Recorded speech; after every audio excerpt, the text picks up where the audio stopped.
오늘 말씀을 전하실 권성찬 목사님은 해성교회 대표를 맡고 계십니다. 해성교회는 뭐 아시는 분들은 아시고 모르시면 모르시는 분들인데, 우리나라 1980년, 90년 때 막 부흥의 불길이 막 타올랐잖아요. 그때 초교파적으로 만들어진 성교회입니다. 여러분들이 잘 아는 옥하는 목사님, 하영조 목사님, 또 홍정길 목사님, 또 이동원 목사님, 하여튼 등등이 연합해서 만들었는데, 요즘도 50개국이 넘는 곳에 선교사님들을 파송해서 여러 사역을 맡고 계시는데 대표세요. 오늘 오셔서 말씀을 전하실 텐데, 낯선 선교라는 제목을 가지고 말씀을 전하실 겁니다. 말씀 전하실 때 하나님께서 큰 은혜 주실 줄 믿습니다. 우리 선교사님 나오실 때 힘차게 박수하겠습니다.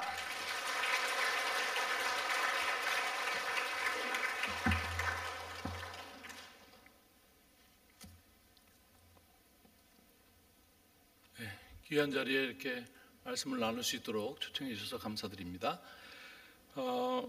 군대를 다녀와서 대학에 복학하고 요즘 젊은이들 말로 어쩌다 선교사가 되었습니다. 95년에 아내와 아이 둘을 데리고 파키스탄에서 아프가니스탄으로 이렇게 넘어가는 산맥을 가고 있는데, 생각해 보니까 그렇게 대학교 때 선교를 헌신한 지 꼭 10년이 지났더라고요. 그 10년 동안 선교사로 헌신을 했지만 그것을 유지하는 것이 쉽지는 않았습니다. 10년이라는 세월 동안 한창 20대 그런 시절에 여러 가지 할 일도 있으니까 유지하는 것이 쉽지 않았는데, 그럴 때마다 하나님께서 두려워하지 말라, 내가 너와 함께 하겠다. 또 밟는 땅마다 다 주겠다. 네가 열면 닫을 자가 없고, 이런 말씀들로 계속 격려를 해주셔서 조금 흔들리긴 했지만 선교사의 그 헌신을 유지할 수 있었습니다. 그렇게 10년 동안 이제 직장 생활도 하고 신학도 하고 또 성경 번역에 대한, 저는 이제 성경을 번역하는 선교사인데 그런 훈련도 받고 하면서 꿈을 키웠기 때문에 10년이 지나서 아프가니스탄으로 들어갈 때 큰 기대가 있었습니다. 하나님께 정말 나를 통해서 아프가니스탄에서 대단한 일을 하시려나 보다. 이렇게 오랫동안 준비를 시켰구나. 아프가니스탄아, 너희들은 이제 끝났다고 생각해라. 이런 마음으로 갔습니다. 들어가 보니까 상황이 우리가 기대한 것과 좀 달랐습니다. 나라가 좀 혼란스럽고, 총을 들고 다닐 수 있는 아이들은 다 총을 들고 다니고, 통제할 수 있는 정부가 없다 보니까 너무나 이렇게 혼란한 그런 상황이었습니다. 아이 둘은 물론이고 아내까지 이렇게 집 바깥으로 나갈 수 있는 환경이 되지 못했습니다. 저 혼자 시장을 다니고 말을 배우고 시장에서 물건을 사오고 그런 일들을 했습니다. 한 6개월쯤 지났을 때 저희 부부가 큰아이가 이제 8살이었는데 그 당시에 여기서 아이를 키우기는 좀 어렵겠다. 홈스쿨링이라는 것도 아이가 좀 나가서 친구들도 만나고 또 무슨 교재를 이렇게 비디오로도 보고 그래야 되는데 그 당시에 전기도 없고 여러 가지 시스템이 되지 않는 상황에서 안 되겠다 해서 이제 어렵게 미루다가 6개월 만에 저희가 이 아이를 옆 나라인 파키스탄에 있는 기숙사 학교로 보내야 되겠다라고 결정을 했습니다. 물론 아이는 가기를 원치 않았지만 그렇게 그냥 마냥 있을 수는 없었으니까, 그래서 이제 아이를 데리고 그 선교사 자녀들을 좀 기숙하는 그런 작은 학교에 가게 되었습니다. 한 달 정도 생활해보고 그래도 정 못 있겠으면 같이 돌아오자. 가서 한 달 동안 같이 지냈습니다. 여러 가지로 비슷한 환경에 있는 친구들도 좀 있고 또 장남이다 보니까 어리지만 또 부모가 뭘 원하는지도 생각을 한 것 같고, 그래서 한 달 만에 아이가 거기 남아 있을 수 있겠다고 얘기를 했습니다. 그래서 아이를 이제 기도해주고 돌아서 아프가니스탄으로 돌아왔습니다. 두 나라 사이에는 전화가 없었고 우편이 되지 않고 그 아이를 보러 가기 전까지는 아무런 연락이 되지 않는 그런 상황이 쉽지는 않았습니다. 그렇게 10년 동안 엄청나게 뒤를 봐줄 것처럼 꼬시더니 막상 아프가니스탄 들어오니까 이렇게 6개월 만에 자녀를 떼놓는 상황을 맞이하게 하시는 하나님에 대해서 약간 의심이 생겼습니다. 내가 길을 잘못 들어선 게 아닌가? 약속하고는 다른데? 뭐 이런 생각을 했습니다. 그렇지만 간지 얼마 안 됐으니까 조금 더 기다려보자. 그리고 3개월이 지났습니다. 이제 우리가 들어간 지 9개월이 되었습니다. 저 남쪽에서 탈리반이라는 그룹이 생겼다는 겁니다. 젊은 그룹인데 그 당시에 여러 지역을 나눠서 막 다스리고 있던 소위 무자헤딘이라고 하는 사람들은 소련을 물리친 전쟁의 베테랑들입니다. 그런 사람들에 비해서 저 젊은 학생 그룹이 뭘 할 수 있겠나 탈리반을 상당히 우습게 여겼습니다. 그런데 점점 그들이 남쪽에서부터 점령하면서 올라오고 있다는 것입니다. 저희는 동부의 작은 도시에 살고 있었는데 수도 카불을 점령하기 전에 먼저 저희 도시에 와서 점령하고 올라간다는 소문이었습니다. 아마 3주 후면 저희 도시를 점령할 수 있을 거라는 소문이 돌기 시작했습니다. 몇 명 와 있던 유엔에 속한 사람들 다 떠나고 현지인들 중에 기독교인들과 함께 일하던 사람들, 기독교인은 아니지만 오해를 받을 수 있기 때문에 다 떠나고, 그런 상황에서 소문이 난 지 3일 만에 탈리반이 점령을 했습니다. 제가 그날 아침 시장에 야채 사러 가는데 갑자기 총소리가 막 나오고 그러더니 금방 탈리반이 점령을 했다는 소식을 들었습니다. 아마 탈리반이 1996년 그 나라를 점령했을 때 거의 유일하게 남아있던 외국인이었을 것이라고 생각합니다. 그 전에 다 떠났기 때문에. 그리고 쫓겨난 그룹이 2대 남아있던 비행기를 가지고 와서 돌아와서 폭격하는 바람에 저희 가족이 지하에서 며칠을 생활을 했습니다. 긴 이야기입니다. 아무튼 그렇게 일이 꼬이기 시작했습니다. 그리고 탈리반이 들어왔기 때문에 저는 말은 있지만 글자가 없는 그런 종족에게 가서 함께 살면서 그 언어를 배우고, 그리고 거기에 맞는 글자를 만들고 그 글자를 가르치고 그 말로 성경을 번역해서 그들도 우리처럼 성경을 갖게 하는, 굉장히 오래 걸리는, 그래서 훈련도 굉장히 오래 받아야 되는 그런 성경 번역 선교사입니다. 아프가니스탄에 30만 정도 되는 파샤이라는 종족이 말은 있지만 글자가 없었기 때문에 그 종족을 향해서 갔던 것이죠. 산지에 살고 있는 그 종족이었습니다. 그런데 탈리반이 들어오면서 그런 종족으로는 외국인이 갈 수도 없고, 그리고 소수 종족어를 허락하지도 않고 그런 상황에 접하게 되면서 제가 제가 비자를 받고 있었던 그 기독교 구호단체, 국제 구호단체의 대표에게 물어봤습니다. 네 생각에는 내가 언제쯤 그 종족에게 갈 수 있겠느냐 그랬더니, 탈리반이 들어왔기 때문에 모든 상황이 변해서 네가 그 생각했던 사역을 하는 것은 굉장히 어려울 거, 최소한 한 5년은 못 올라갈 것 같다, 그렇게 저한테 얘기했습니다. 헌신한 지 10년 만에 아프가니스탄을 왔는데 9개월 동안 아무것도 못하다가 탈리반이 와서 앞으로 5년 동안 또 아무것도 못한다? 이게 어떻게 되는 건가, 이런 생각을 했습니다. 그 단체에서 저에게 이제 우리가 더 이상 비자를 줄 수 없을 것 같다, 네가 하려고 하는 그 일을 못 할 거니까 우리가 하라는 일을 하든지 아니면 떠나든지 하라 그랬습니다. 그래서 너 뭐를 했으면 좋겠냐 그랬더니, 전쟁이 심해지니까 난민들이 저희가 사는 소도시 근처에 광야에 많이 와 있었는데 아이들은 많고 먹을 것이 없으니 엄마들이 저지 돌지 않아서 아이들은 영양실조에 걸리고, 그래서 그 광야에 새로운 난민들에게 닭을 나누어 주어서 계란을 낳게 하고, 엄마들이 계란을 먹고 또 남는 계란들은 좀 팔고, 그래서 이제 가사도 보태고 또 저지도라서 아이들이 영양실조를 좀 면하게 하는 최소한으로 그런 프로젝트를 하려고 한다. 그래서 우선 그럼 6개월만 내가 해보겠다. 6개월을 맡았습니다.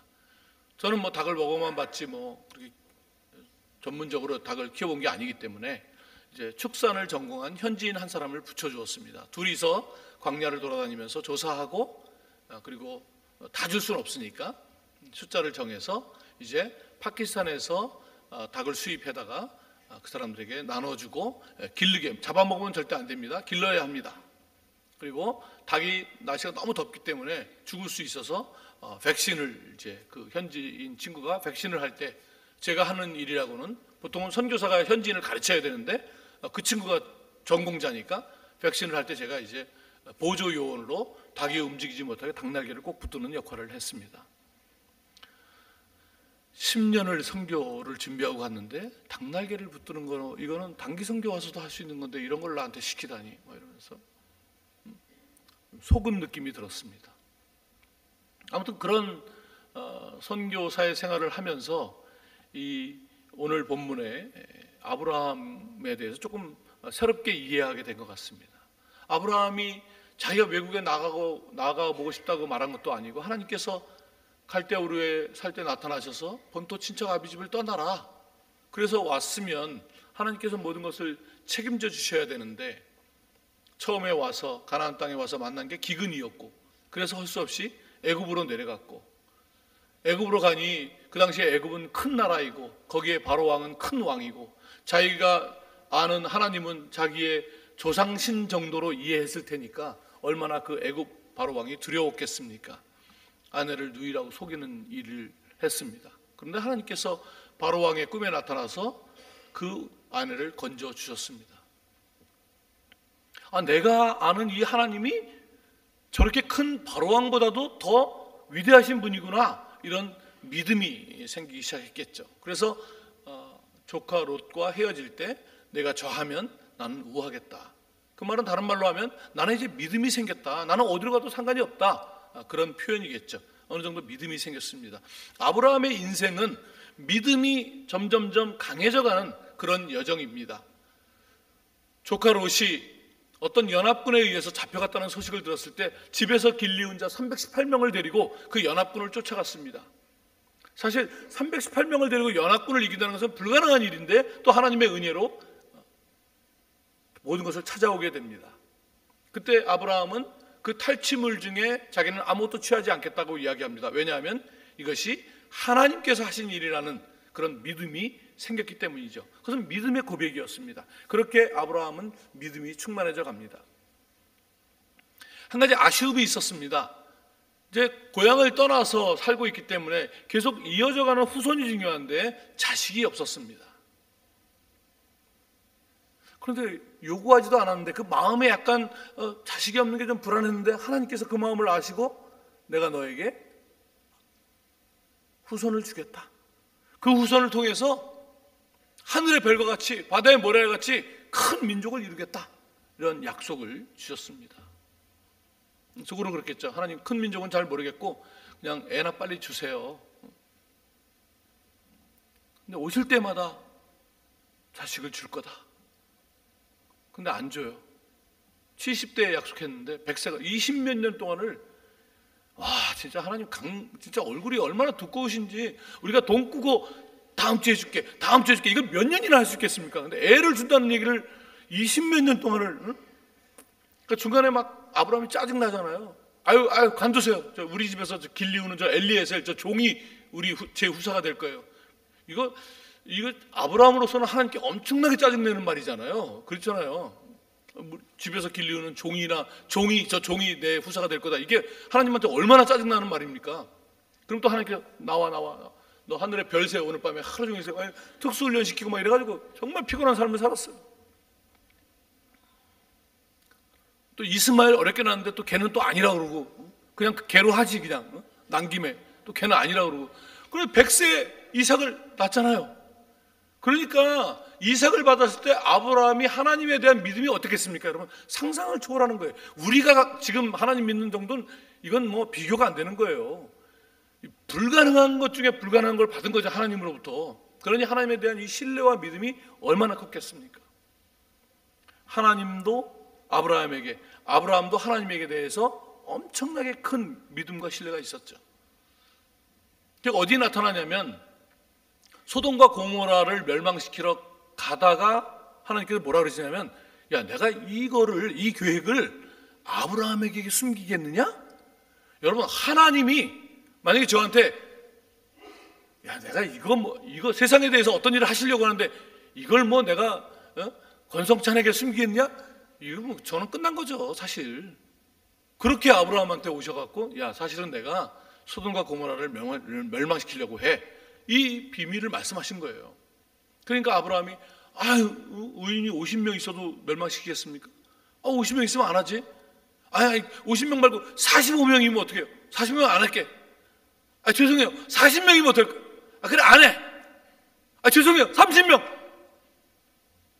나랑 지금 장난하냐? 이러셔야 되는데, 30명도 안 해. 죄송해요. 20명. 알았어. 20명. 마지막이지. 죄송해요. 10명. 한번 생각해 보세요. 몇 번을 지금 하나님하고 지금 장난합니까, 지금? 하나님께서, 그래, 10명도 좋아. 그럴 정도로 하나님과 친근하고 친밀하고 하나님의 계획을 알 정도로 그런 아브라함이었단 말이에요. 그런데 어느 날 오늘 본문처럼 그 이삭과 아버지가 친밀한 관계라고 하는 것은 번제할 어린 양은 어디 있습니까? 이런 핵심적인 것을 물어봤다는 점에 있어서 그래요.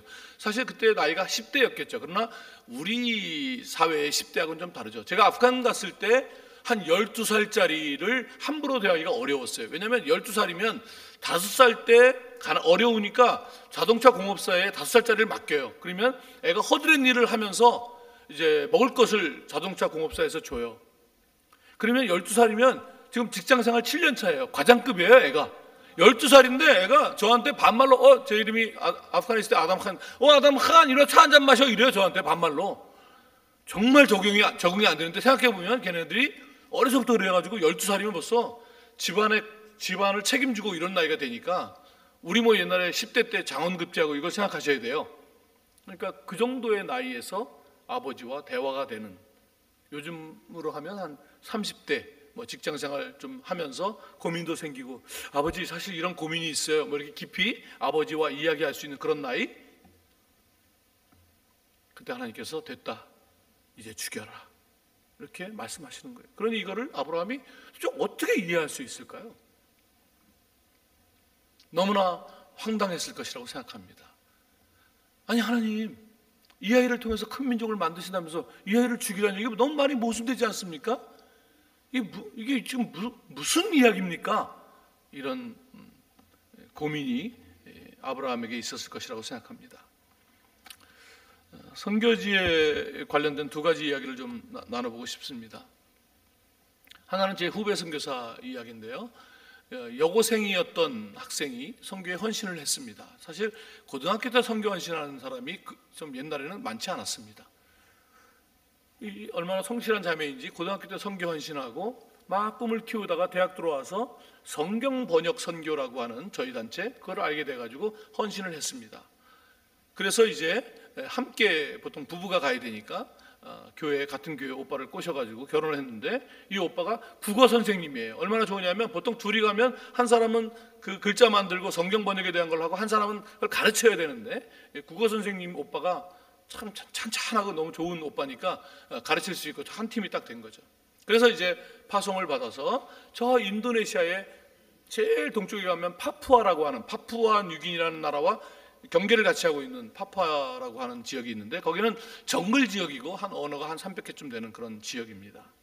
정글을 건너면 또 언어가 다르고 그런 지역이고, 걸어서는 갈 수가 없고 경비행기로만 들어갈 수 있는 그런 지역입니다.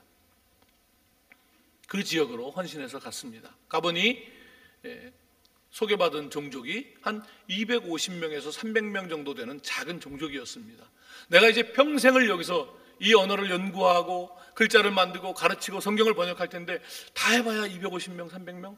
여기 헌신할 필요가 있을까? 뭐 그런 고민을 살짝 했지만 우리가 숫자에 헌신한 게 아니니까 이 사람들이 그 언어밖에 쓰지 못한다면 이들을 위해서 헌신해야지 하고 그 마을에 정착을 했습니다. 얼마 있다가 그 마을과 원수 마을이 있다는 것을 알게 되었습니다. 너무 기뻤습니다. 원수 마을이. 왜냐하면 같은 말을 쓰고 있었기 때문에 인원수가 2배가 되었습니다. 여러분, 같은 말을 안 쓰면 원수가 안 됩니다. 같은 말이 통하기 때문에 원수가 되는 거죠. 그래서 거기서 이제 한 텀을 지내는데 이게 너무 원시정적이고 이게 교육받은 사람이 없으니까 이 뭐 현지인하고 이 성경 번역을 해야 되는데 교육받은 사람이 없으니까 안 되는 거예요. 그래서 보통 그런 경우에 선교사들은 자기 비전이 있으면 밀어붙이는데 이 선교사들은 잠시 유보하고 우리가 아이들 교육부터 먼저 해야 되겠다. 시간이 걸리더라도 그런 결정을 하게 됩니다. A 마을에서 교육을 하면 B 마을이 안 올 것이고 B 마을에서 교육하면 A 마을이 안 갈 테니 제3지대에다가 조그만 기숙사 학교를 세워서 아이들이 오게 해서 이제 교육을 시작하게 됩니다. 제일 먼저 몇 년 동안 사역을 했던 천마을에서 아이들이 오게 되는데 거기 추장의 막내 아들이 그때 11살이었습니다. 그 막내 아들이 저도 가겠습니다. 때를 쓰는 겁니다.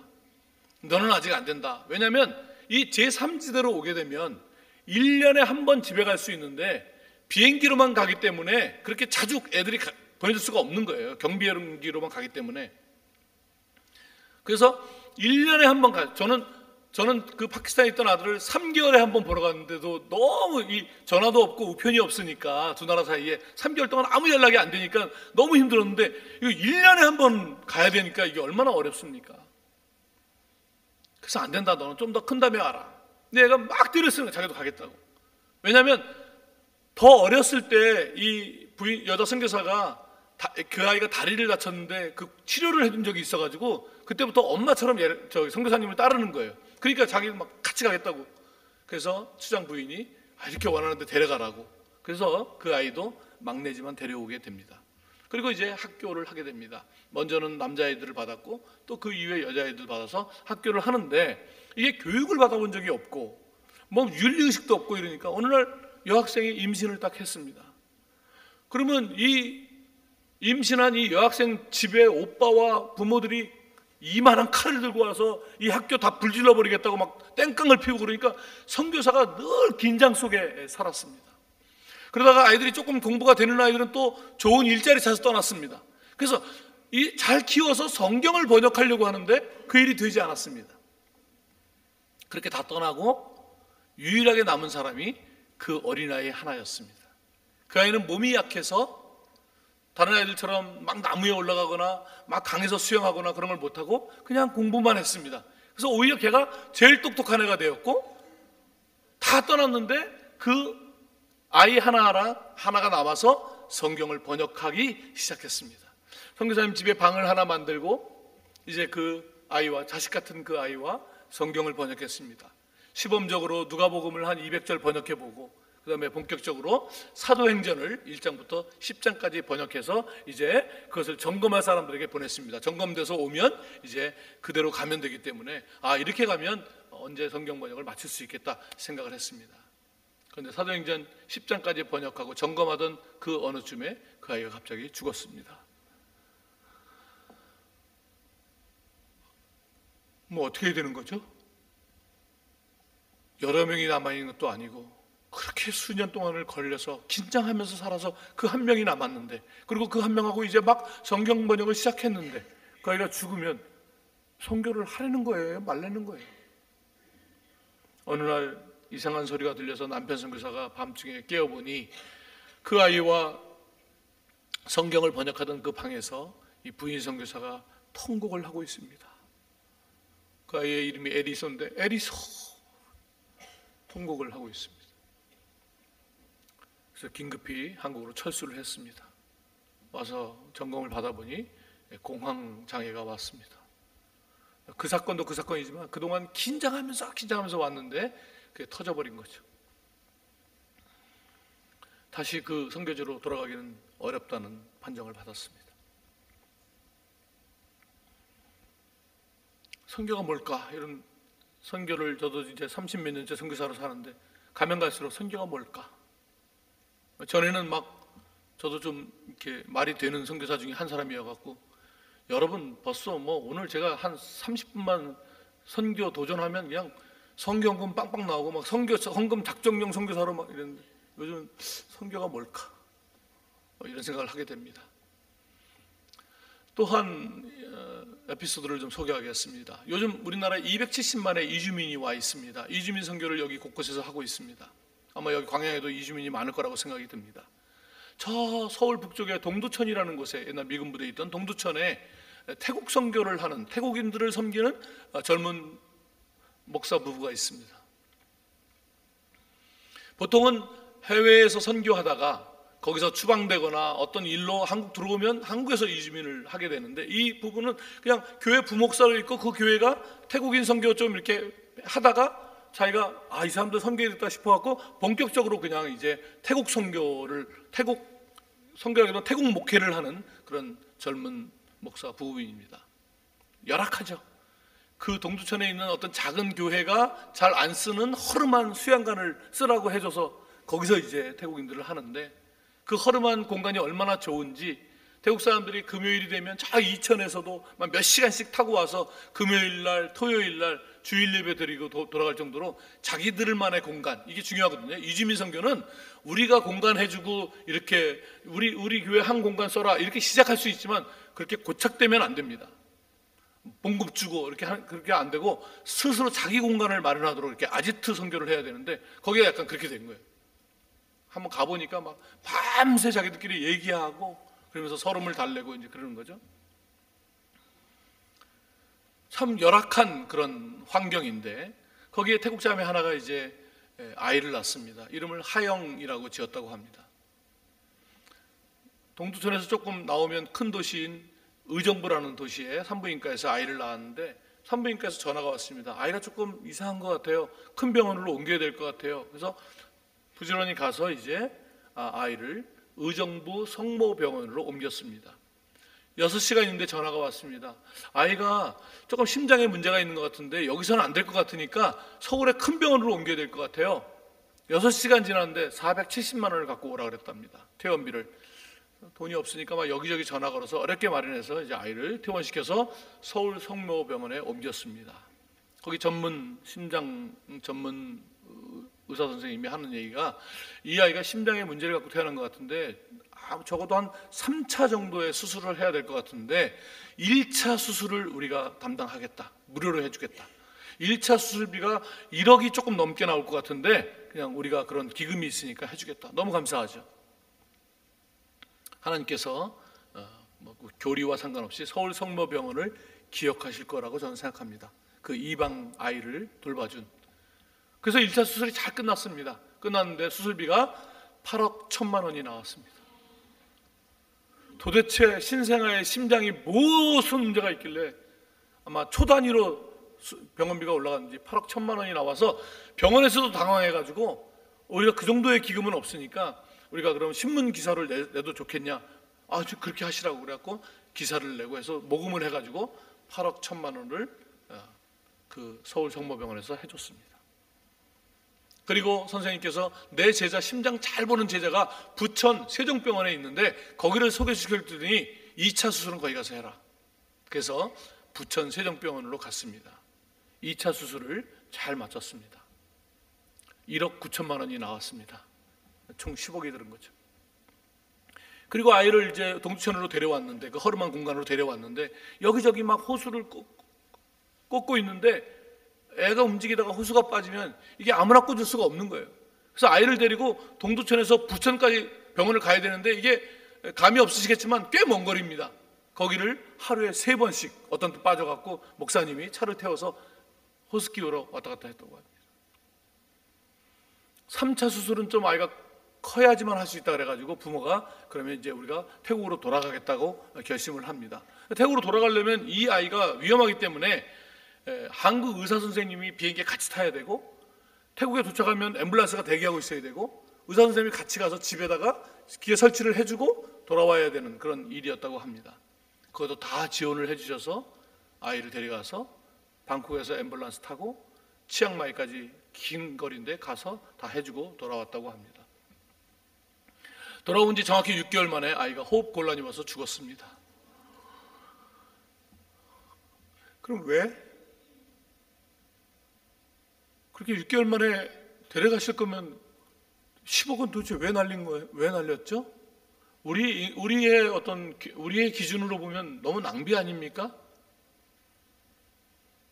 그 아이가 잘 자라서 제가 자신을 어렸을 때 이러이러했는데 이렇게 지금 제가 말하는 간증을 하고 그래서 저는 이렇게 전도자가 됐습니다. 이런 간증을 해야 하나님의 선교가 되는 거 아니겠어요?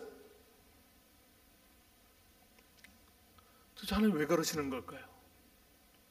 왜 도와주시지를 않고 우리가 생각하는 도와주시지를 않고 이렇게 낯설게 우리에게 다가오시는가 하는 것입니다. 그런 질문을 가지고 다시 아브라함의 이야기로 돌아와 보겠습니다. 아브라함이 아이를 바쳐라 이 이야기를 듣고 얼마나 황당했겠습니까? 그 모리아산까지 가는 그 3일의 여정이 아브라함의 인생에 너무나 힘든, 밤에 아이를 재워놓고 아브라함이 좀 멀찍이 떨어져서 얼마나 울부짖었겠습니까? 하나님 뭡니까?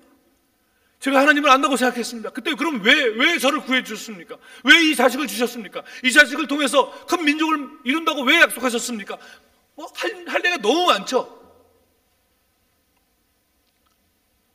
혼자 엄청 울부짖으며 떠들었겠죠. 왜냐하면 그럴 때 하나님은 늘 침묵하시니까. 우리가 하나님으로부터 조금 등을 돌리려고 하면 막 와서 뭐 해줄 것처럼 꼬시다가도 정작 우리가 너무나 힘들어서 도움을 구하면 침묵하시는 그 하나님. C.S. 루이스가 너무나 사랑하는 그 아내가 암이 걸려서 죽을 때 그 지성인이, 한 번도 하나님 앞에 무릎 꿇지 않았던 그 지성인이 무릎을 꿇으면서 살려달라고 했는데 결국 죽이시는 그 하나님. 헤아려 본 슬픔이라는 책에 나오는, 당신은 그렇게 문을 탁 닫아버리고 불을 꺼버리고 마치 안에 아무도 없는 것처럼 그렇게 구신다고 그런 표현을 했죠. 아마 아브라함이 그런 마음을 느꼈을 것입니다. 하지만 저는 그 3일의 여정 아마 마지막 날 밤쯤 어느 순간인가 하나님께서 아브라함에게 나타났을 것이라고 생각합니다. 그리고 하나님께서 아브라함아, 내 아들, 내 독자 이삭을 죽여라 말씀하시면서 그것을 명령이 아니라 좀 죽여다오 그러면서 눈물을 흘리셨을 것이라고 생각합니다. 왜냐하면 그 말은 아브라함에게 하는 말이 아니라 하나님께서 자기 스스로에게 하고 있는 말이었기 때문에 우리를 구원하기 위해서 독생자 예수 그리스도를 죽이기로 작정하신 하나님께서 그 진리를, 그 영원에 속한 그 진리를 이제 믿음의 조상이 될 이 아브라함에게 나눠주기를 원하시는데 도대체 이 아브라함에게 어떻게 하면 이 진리를 이해시킬 수 있을까요?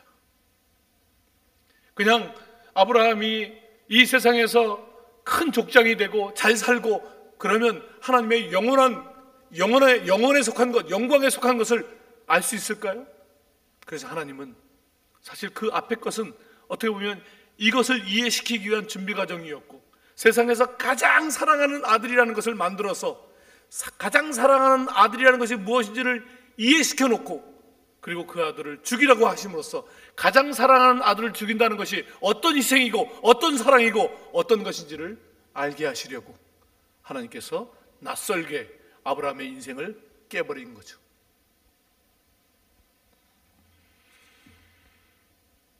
요한복음 8장 56절에 가면 예수님께서 오셔서 유대인들과 논쟁을 하십니다. 그때 유대인들이 자기네들이 아브라함의 후손이라고 자꾸 그러니까 예수님께서 그들에게 이야기합니다. 너희 조상 아브라함은 나의 때 볼 것을 즐거워하다가 보고 기뻐했다. 다른 말로 하면 너희 조상은 나를 봤어, 나를 만났어, 이렇게 이야기를 합니다. 이해가 안 되죠. 그러니까 유대인들이 이렇게 말합니다. 야, 네가 젊은이 지금 나이가 50도 안 되었는데 아브라함을 봤다 그러냐? 뻥치고 있어. 그때 예수님께서 이렇게 말씀하십니다. 아브라함이 나기 전부터 내가 있느니라. 태초에 말씀이 계시니라. 그 말씀이 하나님과 함께 계셨고 그분이 곧 하나님이시다. 요한은 그렇게 복음서를 시작했죠. 그러니 그 말씀이신 그 예수 그리스도, 그 하나님께서 아브라함을, 모세를, 엘리야를, 다윗을 만나면서 하나님의 뜻을 이 땅 가운데 이루기 위해서 달려오신 것이죠. 그 진리를 알게 하기 위해서 하나님께서 아브라함에게 이렇게 낯설게 다가오신 것이죠. 오늘 본문에 그런 말씀을 하십니다. 내가 이제야 내가 하나님을 경외하는 줄을 아노라, 이렇게 말씀하십니다. 시편에 이런 말씀이 있습니다. 시편 25편 14절에 여호와의 친밀하심이 그를 경외하는 자들에게 있으며, 그러니까 하나님을 경외한다는 것은 단순히 두려워하는 것이 아니라 하나님과 하나 되면서 하나님을 알면 알수록 그를 경외하게 되는 것이고, 하나님 편에서 볼 땐 그런 사람들을 하나님께서 친밀하게 여기신다는 것입니다. 다시 말하면 하나님의 친밀과 인간의 경외가 하나인 것이죠. 여호와의 친밀하심이 그를 경외하는 자들에게 있으며 그의 언약을 그들에게 보이시리로다. 그러니까 하나님의 뜻을 아는 것은 이렇게 하는 게 하나님의 뜻일까? 저렇게 하는 게 하나님의 뜻일까? 라고 묻는다면 이미 우리는 하나님의 뜻을 모르는 것입니다. 하나님의 뜻은 그렇게 하는 것이 아니라 우리가 하나님을 경외하고 하나님과 하나 되어져 가는 우리의 것을 이루기 위해서 하나님을 끌어오는 식의 신앙이 아니라 우리 것을 내려놓고 하나님을 알아가는 여정을 가게 되면 저절로 하나님의 뜻이 우리의 삶 안에서 보여지기 시작하는 것이죠. 그렇게 길을 가는 것입니다.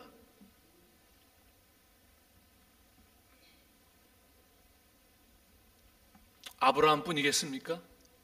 오늘 하나님께서 우리 한 사람 한 사람에게 영원에 속한 것, 영광에 속한 것, 이 땅에 속해서 살아가면 알 수 없는 것들을 알려주기를 원하시는데 우리가 어떻게 할 수 있겠습니까? 그러니 우리에게 낯설게 다가오셔서 우리의 삶을 깨시고, 죽으라고 깨는 게 아니라 그 깨진 틈으로 영광의 빛을 보여주시면서 우리가 이 땅에 살지만 하늘에 속한 사람들로 만드시기 위해서, 그래서 하나님께서 우리를 처음 자기의 형상대로 창조하실 때 가졌던 그 기대, 신의 성품으로 피조물이지만 하나님과 교제가 가능한 그런 성숙한 자들로 만들기 위해서 오늘 우리에게 이런 여정을 허락하시는 거죠. 선교는 뭘까요, 여러분? 우리가 어떤 과업을 이루기 위해서 우리가 필요해서 하나님이 우리를 부르셨을까요? 제가 아프가니스탄, 네팔 이런 다니면 꿈속에 예수님을 만난 사람들을 만나게 됩니다. 그렇다면 오늘 예수 믿지 않는 모든 사람들의 꿈에 오늘 밤에 나타나서 내가 예수다, 나를 믿어야 산다 라고 말씀하셔서 선교를 오늘 밤에 끝낼 수 있는 그 하나님께서 왜 우리같이 부족한 사람들을 불러서 그것을 맡기시고 가게 하시는가? 그것은 우리의 손이 필요해서가 아니라 그 여정을 가면서, 그리고 제가 당했던, 그리고 제 후배 선교사가 그 농두천의 그 목사가 당했던 그런 일들을 통해서 이 세상의 경험으로는 상상하지 못했던 일들을 만나면서 하나님의 시각을 얻게 되고, 그래서 하나님과 하나 되어져 가는 여정 속에서 그 하나님의 마음으로, 우리 같으면 10억을 그 하영이를 위해서 안 쓸 것 같은데 그 10억을 하영이를 위해서, 6개월 후에 데려갈 하영이를 위해서 쓰는 하나님을, 그 마음을 보면서 세상의 구석구석 일상 속에서 너무 무의미해 보이고 초라했던 것들이 하나님 안에서 그 땅끝들이 보이기 시작하는 하나님의 사람들로 만들기 위해서 우리를 선교로 부르셨다는 것입니다. 그러니 그 하나님의 선교 여정에 열심히 참여하면서 낯선 것을 수용하면서 하나님께서 바라시는 그 수준에 이르는 아름다운 선교 공동체가 되시기를 주님의 이름으로 축원합니다. 기도하겠습니다. 하나님 고맙습니다. 우리의 생각, 우리의 뜻, 우리의 비전으로 충만해 있는 우리들에게 낯설게 다가오셔서 그것을 깨뜨리시고 그 깨진 틈 속으로 영혼에 속한 것, 진리에 속한 것, 영광의 빛을 보여주시니 감사합니다. 우리의 마음을 하나님으로 채워주시고 성령으로 채워주시고, 그리하여 보이지 않던 일상의 무의미한 것들이 이제는 하나님 안에서 살아 움직이는 것들로 보여지게 도와주시고, 일상 속에서 하나님의 선교를 감당해 나가는 하나님의 사람들, 하나님의 공동체 되게 축복하여 주옵소서. 예수님의 이름으로 기도합니다. 아멘.